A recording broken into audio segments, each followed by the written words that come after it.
Chapter 2. Response. I woke up the next morning with a feeling of excitement running through my bones.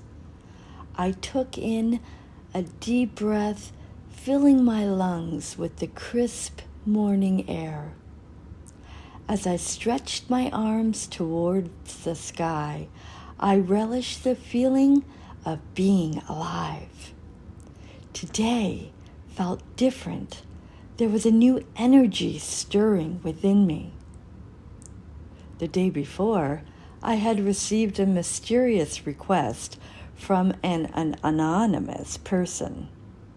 Despite my initial reservations, I decided to take a risk and accept it. The mere thought of the unknown made me feel giddy like a child on Christmas morning, eagerly anticipating the surprises under the tree. For breakfast, I decided to treat myself to something healthy. I took the time to prepare a delicious meal, which was unusual for me, as I usually skipped it in haste to start the day. As I savored my food with a smile, I realized that I was beginning to think more positively about myself. The fear of trying new things that had once hindered me was slowly dissipating, and in its place was a newfound sense of confidence and self-assurance. As I absent-mindedly scrolled through my social media feeds, I stumbled upon a post that made my heart sink. It was about one of my colleagues getting married. The image of their happy faces, surrounded by congratulatory comments and well wishes, intensified the feeling of gloom that had settled over me. I couldn't help but wonder when my turn would come, or if it ever would.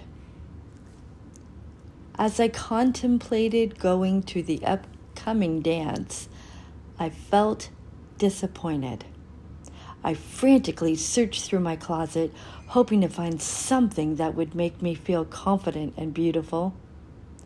However, all I could see were old, worn-out clothes that made me feel even more self-conscious. Looking at myself in the full-length mirror, waves of disgust and discouragement washed over me.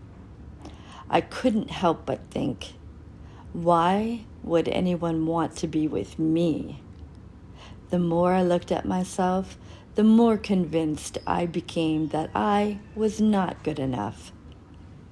Self-doubt and insecurity consumed my mind, and I couldn't shake the feeling that others would ridicule me if I showed up at the event.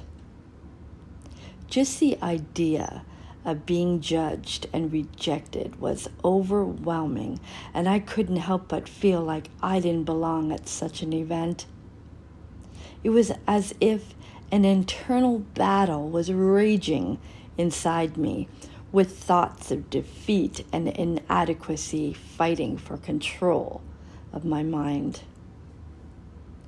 Fortunately, just as the gloomy thoughts interrupted my day, a sudden burst of determination counteracted them. It was like a fierce lion had awakened inside me, and I could feel its boldness coursing through my veins.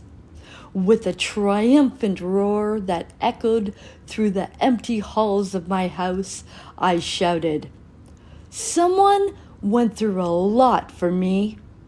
No matter what anyone else thinks, I'm going to make the most of what I have. I will put on my best clothes, and that will have to be enough." I stomped my foot with conviction, emphasizing the importance of my decision. Nothing will stop me from seizing this opportunity and making it mine. As soon as I decided to attend the dance, the doorbell rang. I peered through the window to see who it was, but found only a package left outside my door. I was taken aback and wondered who could have left it there.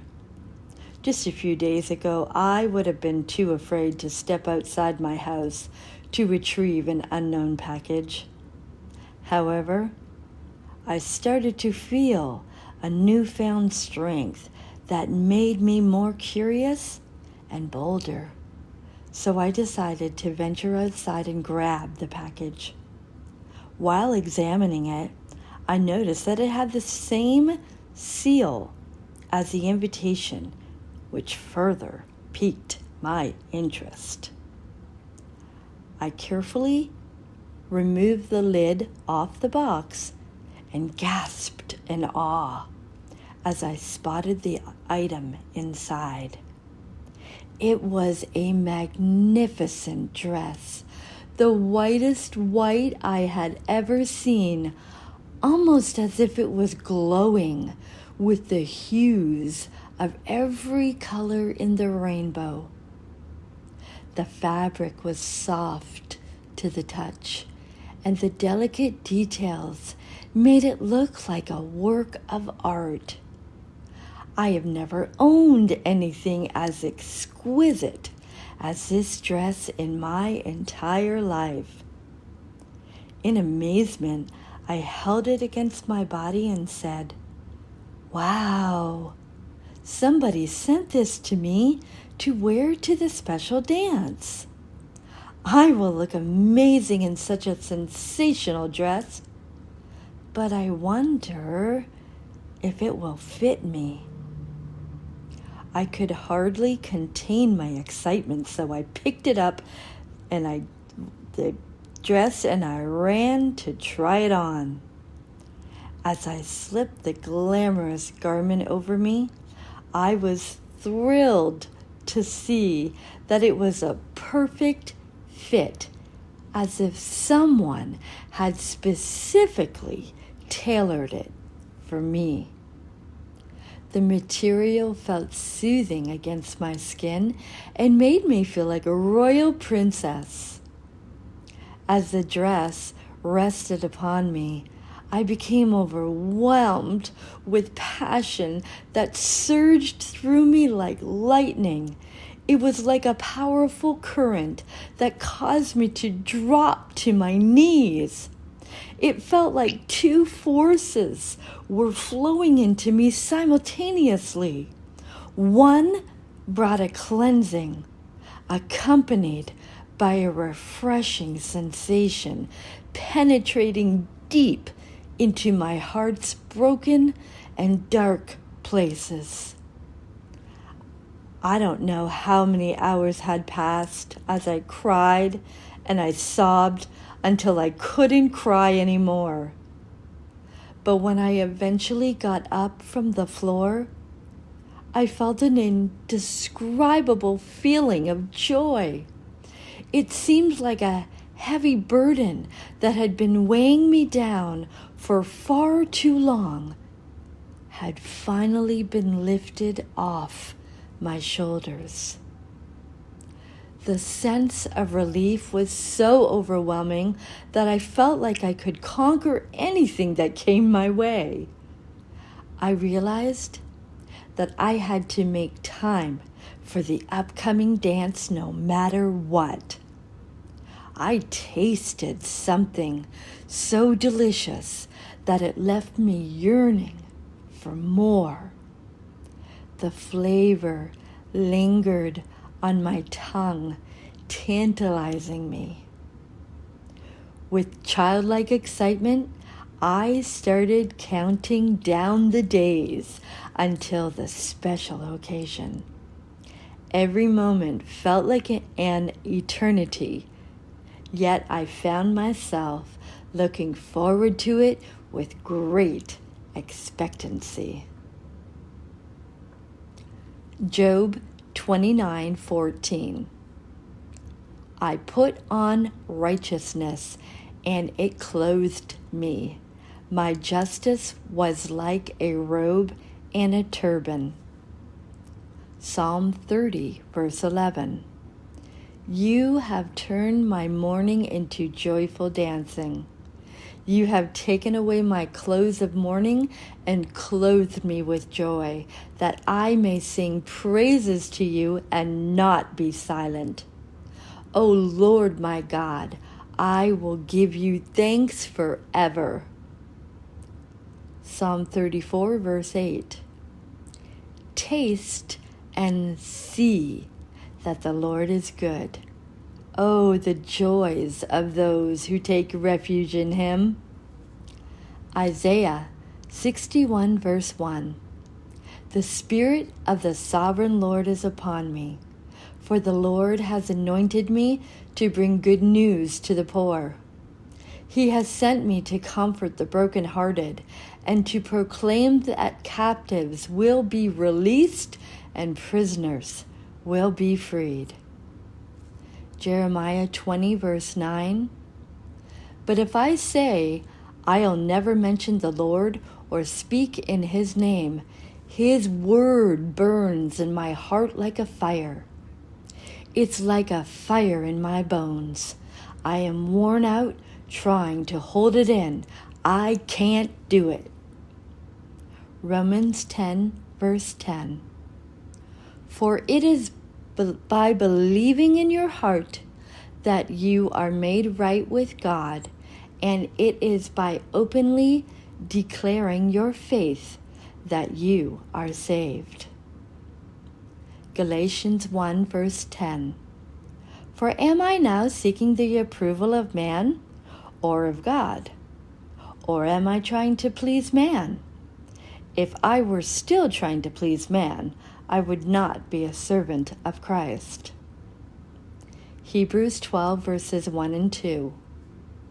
Therefore, since we are surrounded by such a huge crowd of witnesses to the life of faith, let us strip off every weight that slows us down, especially the sin that so easily trips us up, and let us run with endurance the race God has set before us.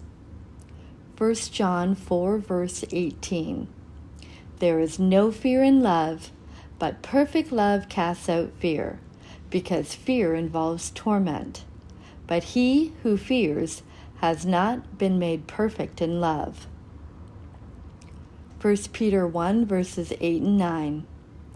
You love him even though you have never seen him.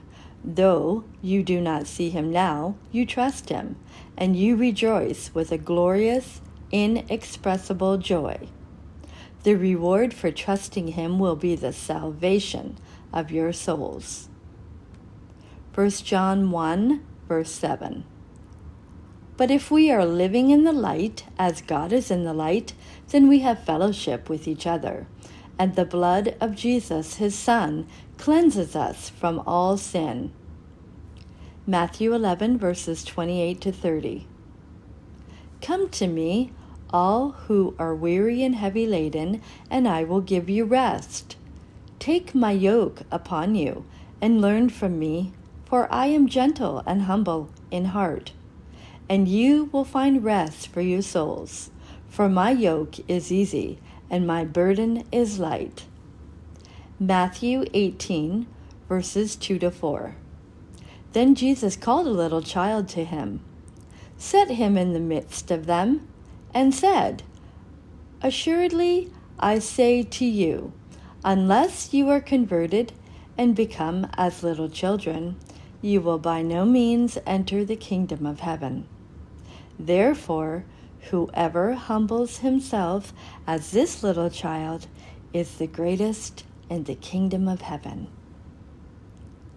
This ends chapter 2.